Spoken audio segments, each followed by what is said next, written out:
Ma'asyiral muslimin, jamaah salat Idul Fitri yang dimuliakan Allah Subhanahu wa taala. Marilah kita tingkatkan takwa kepada Allah dengan melaksanakan perintahnya dan menjauhi larangannya. Sebab dengan takwa kita akan mendapat rahmat dan pengampunan dari Allah. Salah satu bentuk takwa itu adalah menjalani puasa di bulan Ramadan selama 1 bulan penuh. Tak terasa bulan Ramadan telah usai. Kita telah tiba di bulan Syawal. Namun kebaikan-kebaikan di dalam Ramadan harus tetap kita pertahankan. Sebab beribadah kepada Allah Subhanahu wa taala tidak pandang bulan, apakah di bulan Ramadan atau selainnya. Setelah Ramadan berakhir, nilai-nilai kebaikan harus kita lestarikan sebagai bentuk keseriusan kita dalam menghamba dan mengabdi kepada Allah Subhanahu wa taala. Karena kita ini bukan hamba Ramadan, kita adalah hamba Allah Subhanahu wa taala. Hadirin jamaah Idul Fitri rahimakumullah. Sekurang-kurangnya ada 5 hal dari bulan Ramadan yang harus kita lanjutkan. Pertama, tidak mudah melakukan dosa. Secara bahasa, Ramadan artinya membakar. Di dalam Ramadan, sejumlah amal menjadi pembakar atau penghapus dosa-dosa kita. Puasa tarawih, memberi makan untuk buka puasa, dan lain sebagainya menggugurkan dosa-dosa kita yang lampau. Setelah Ramadan berakhir, kita berusaha sekuat hati untuk tidak menciptakan dosa baru dengan melakukan kemaksiatan. Ibarat pakaian yang kotor, kita cuci, kita bersihkan, maka jangan dikotori untuk kali kesekian. Mari kita belajar dari seorang pemuda yang kesulitan meninggalkan perbuatan dosa. Di zaman Nabi Muhammad SAW, ada seorang pemuda yang mendatangi Nabi Muhammad SAW. Ya Rasulullah, izinkanlah aku untuk berzina, kata si pemuda. Nabi SAW berkata, apakah kau suka bila ibumu berzina? Tidak, demi Allah menjadikan aku sebagai tebusanmu. Demikian pula orang-orang lain, mereka tidak menginginkan hal itu terjadi pada ibu mereka. Kata beliau, sukakah engkau jika anak perempuanmu berzina? Tidak, demi Allah yang menjadikan diriku sebagai tebusanmu. Demikian pula orang-orang lain, mereka tidak menginginkan hal itu terjadi pada anak mereka. Jelas beliau, sukakah engkau jika saudara perempuanmu berzina? Tidak, demi Allah yang menjadikan diriku sebagai tebusanmu. Demikian pula orang-orang lain, mereka tidak menginginkan hal itu terjadi pada saudara perempuan mereka. Ringkas beliau, sukakah engkau jika bibimu berzina? Tidak, demi Allah yang menjadikan diriku sebagai tebusanmu. Demikian pula orang-orang lain, mereka tidak menginginkan hal itu terjadi pada bibi mereka. Kata beliau. Beliau lalu meletakkan tangan di tubuh pemuda itu seraya mendoakannya. Ya Allah, ampuni dosanya, sucikan hatinya, dan jagalah kemaluannya. Sejak saat itu, si pemuda tidak tergoda lagi untuk berzina. Allahu Akbar, Allahu Akbar, Allahu Akbar, la ilaha illallah, wallahu akbar, Allahu Akbar, walillahil hamd. Jamaah salat Idul Fitri yang berbahagia. Kedua, berhati-hati dalam mengambil sikap dan tindakan. Segala sesuatu yang kita lakukan, baik ucapan atau perbuatan, ada pertanggungjawaban yang akan ditanyakan kepada kita. Pendengaran, penglihatan, dan hati, semuanya akan ditanya oleh Allah Subhanahu wa taala. Wala ta'fu ma laysa laka bi ilm. Inna sam'a wal basara wal fuada kullu ulaika kana anhu mas'ula. Artinya, dan janganlah kamu mengikuti sesuatu yang tidak kamu ketahui, karena pendengaran, penglihatan, dan hati nurani semua itu akan diminta pertanggungjawabannya. Quran Surah Al-Isra ayat 36. Selama Ramadan, kita berusaha untuk berhati-hati dalam melakukan sesuatu. Maka kita pertahankan langkah yang baik ini setelah Ramadan. Terhitung sejak hari ini, 1 Syawal, kita bisa belajar dari imsak dan bedug maghrib.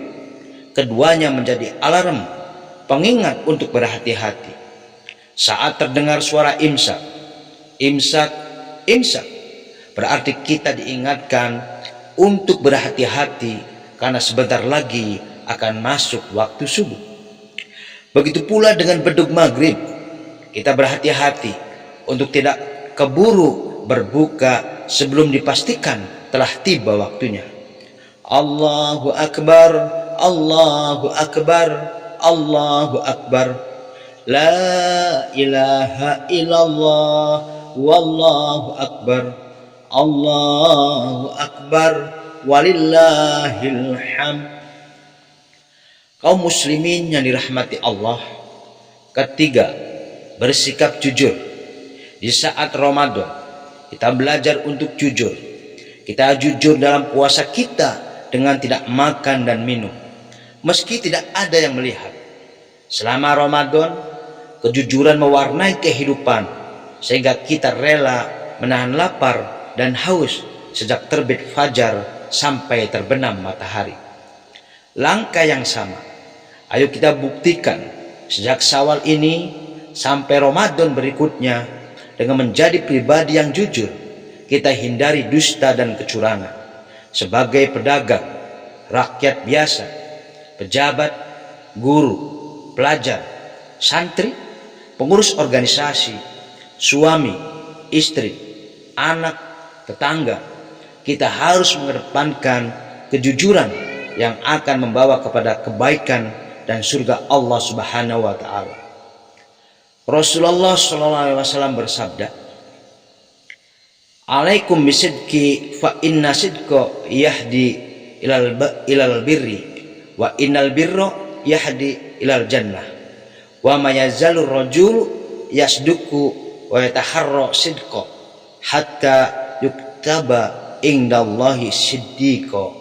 Artinya, wajib atas kalian senantiasa berlaku jujur, karena kejujuran akan mengantarkan pada kebaikan dan kebaikan akan mengantarkan pada surga. Jika seseorang senantiasa berlaku dan berusaha untuk jujur, maka dia akan dicatat di sisi Allah sebagai orang yang jujur.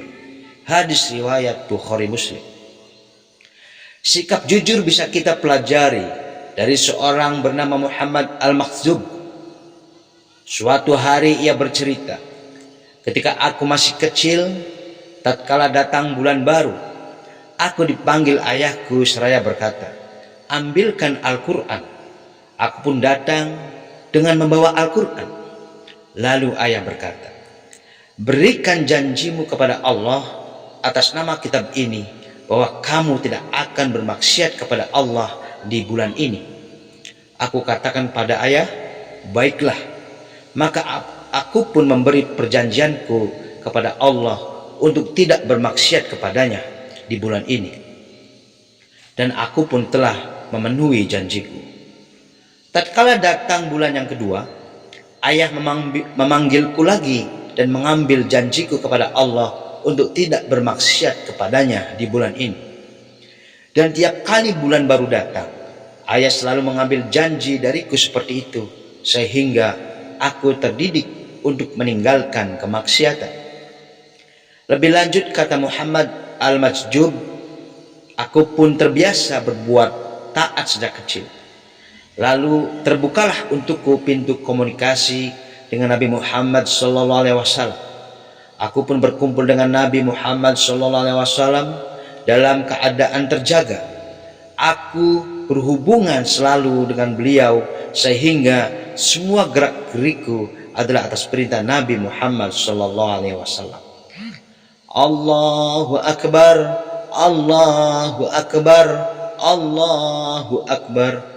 La ilaha illallah, wallahu akbar, Allahu akbar, walillahil hamd.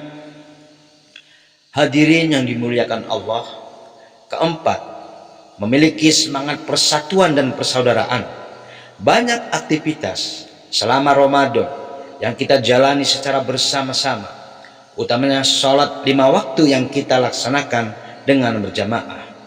Jauh lebih sering dibanding dengan selain bulan Ramadan. Nyaris semua waktu sholat 5 waktu kita tunaikan secara berjamaah di masjid atau musola selama Ramadan. Belum lagi jika ditambah dengan aktivitas lainnya seperti sahur bersama, buka puasa bersama, sholat tarawih, sholat malam di 10 hari terakhir dan sebagainya. Kebersamaan seperti ini memupuk rasa persaudaraan. Semangat berjamaah semacam ini harus kita pertahankan. Jangan sampai selesainya Ramadan, selesai pula sholat berjamaah di masjid, selesai pula sikap persaudaraan di antara kita. Kelima, melakukan pengendalian diri. Banyak di antara kita yang sudah dilatih untuk menahan diri dari makan dan minum yang merupakan kebutuhan pokok, tapi tidak mampu menahan diri dari hal yang tidak pokok. Misalnya seperti hari ini, di mana aneka makanan dan minuman tersaji, ada ketupat, lontong, opor ayam, kita makan semua, kita minum semua, padahal perut ini ada batasnya. Akibatnya setelah Ramadan ada yang jatuh sakit karena berlebihan dalam makan dan minum. Semoga Allah Ta'ala anugerahkan kesehatan kepada kita. Makan secara berlebihan menyebabkan rasa kantuk. Rasa kantuk menjadikan seseorang akan tertidur. Dengan tidurnya, maka dia kehilangan banyak kesempatan melakukan kebaikan. Sehingga dikatakan oleh sebagian ulama, siapa yang makannya banyak, maka minumnya pun juga akan banyak. Siapa yang minumnya banyak, maka dia akan tidur banyak, dan siapa yang tidurnya banyak, dia akan bertemu dengan Allah dalam keadaan merugi. Para ulama juga berkata, perut yang penuh dengan makanan dan menutup kecerdasannya, sehingga dia tidak dapat berpikir dengan matang, jernih dan logis. Demikianlah khutbah Idul Fitri ini, semoga bisa menjadi bahan renungan dan pengamalan. Mari terus melanjutkan kebaikan yang sudah kita ukir di bulan Ramadan sampai Allah Subhanahu wa Ta'ala mempertemukan kita kembali dengan bulan Ramadan yang akan datang. Ja'alana Allah wa iyyakum minal aizin wal faizin wal maqbulin kulla amin wa antum bi khair.